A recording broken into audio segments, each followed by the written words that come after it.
Penang மாநில தமிழ் பள்ளிகளில் பயிலும் P40 மற்றும் வசதி குறைந்த வருமானம் பெறும் குடும்ப உறுப்பினர்களின் கல்விச் சுமைகளை சமாளிக்க பினாங்கு மாநில சமூக நல மற்றும் நட்புறவு முன்னேற்றக் கழகத்தின் ஏற்பாட்டில் நடந்த நிதி திரட்டும் நிகழ்வில் 100 மாணவர்களுக்கு இலவச பற்று சீட்டுகளை வழங்கினார்கள். சஹாபட் இயக்கத்தின் தலைவர் தத்தோஸ்ரீ விக்னேஸ்வரன் கூறுகையில், எங்கள் இயக்கம் பல ஆண்டுகளாக செயல்பட்டு வரும் வேளையில் பல்வேறு சமுதாய அடிப்படை தேவைகளை கண்டறிந்து பல இன மக்களுக்கு இலவசமாக சேவைகளை செய்து வருவதை சுட்டிக்காட்டினார். செயலாளர் திரு பூபாலன் கூறுகையில், கடந்த 5 வருடங்களாக சஹாபட் இயக்கம் தனது உறுப்பினர்களுடன் கல்விக்கும் மருத்துவத்துக்கும் முக்கியத்துவம் கொடுத்து பல சேவையில் ஈடுபட்டு வரும் வேளையில் எங்களுடன் சாரடி போர் லைஃப் அங்கத்தினர்கள் இணைந்து இந்த நிகழ்வுக்கு கை கொடுத்ததால் வெற்றியாக நடந்தது என்றார்.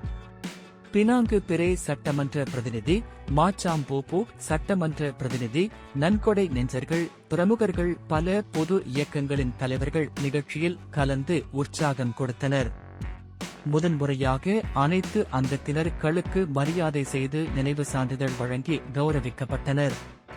முற்றிலும் இளைஞர்களை கொண்டு இயங்கி வரும் சஹாபட் இயக்கத்துடன் ஒன்றிணைந்து மாணவர்கள் கல்வி மேம்பாட்டுக்கும் வறுமையின் கீழ் இருக்கும் குடும்பத்துக்கும் தோள் கொடுக்கவும் பொதுவான நிலையில் உதவ யார் முன் வந்தாலும் சஹாபட் இயக்கம் வரவேற்பதாக பூபாலன் கூறினார்.